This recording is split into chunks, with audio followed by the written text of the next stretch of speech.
real life. Hey everyone, Danielle Keasling here with Great Lengths USA, and I'm here with my friend Nancy Lee and Anthony, King Anthony on Instagram. So we're actually here doing a GL shoot, a Great Lengths tape shoot on Modern Salon set, and I'm doing a little extension cutting. So, you know, we get a lot of questions about hair cutting extensions. So I'm going to show you a couple little tips and tricks that I like to use. So as you can see, we're multitasking because we're on set. So he's curling and setting while I'm actually cutting.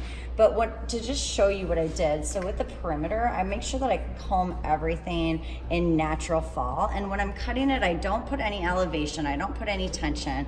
I literally I'm holding it between my fingers and I'm going in vertical sections and point cutting. So the vertical sections are gonna give it a nice softness and airiness. If I was going in with diagonal, I would end up taking a big chunk out, and that's not what we wanna do. I also advise never to cut a blunt line on the extensions unless you're really going for that real heavy look. Because if you think about the way that hair extensions lay in, it's groupings of hair. So any bluntness is actually gonna be more blunt than a regular haircut.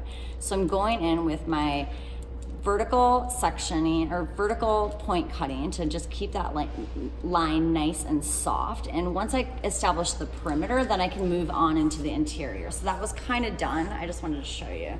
So when I'm cutting in the interior, one of the things that I do is I'll just kind of go in and, you know, cutting extensions is a little bit more visual as well, you know, rather than section by section. So I'll go in and grab a horizontal section, and then I'll make sure I comb the perimeter down so I still have my perimeter in there. I don't want these to feel very heavy, but I definitely don't want to cut a big chunk or gap into the hair. So I make sure that I have enough perimeter there that when I go in and work in this interior, that if I cut into this or cut all the way through, that I'm still gonna have, you know, the density and the bulk on the bottom. So I'm gonna go in and I'll show you a little technique. Sometimes I'll slide cut it. So I'll like grab random sections like this and I'll just pick it up and slide. And I'm moving my thumb and I'm just letting that hair go right at that pivoting part of the blade, and I will come in and just peel that top off. Another technique that I do if I don't want to actually create too much of a layer on the outside of the hair is I'll grab areas that are a little bit more weighty. And again, you know, this is going by visual and feel.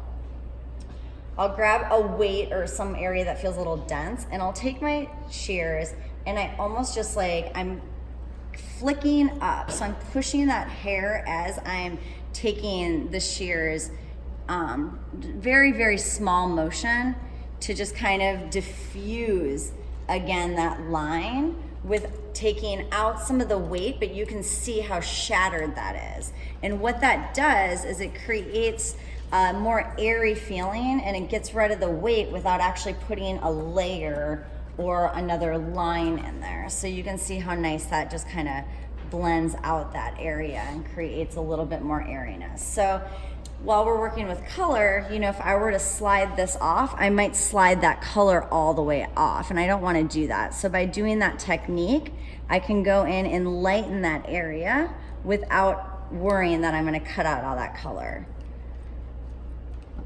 So these are just some of the cool tips and tricks that I love to teach when I'm cutting hair extensions, and you'll see more of these techniques on Modern Salon. And if you follow me on Instagram, it's Danielle Keasling on Instagram, and then Great Lengths USA. So we will see you guys later.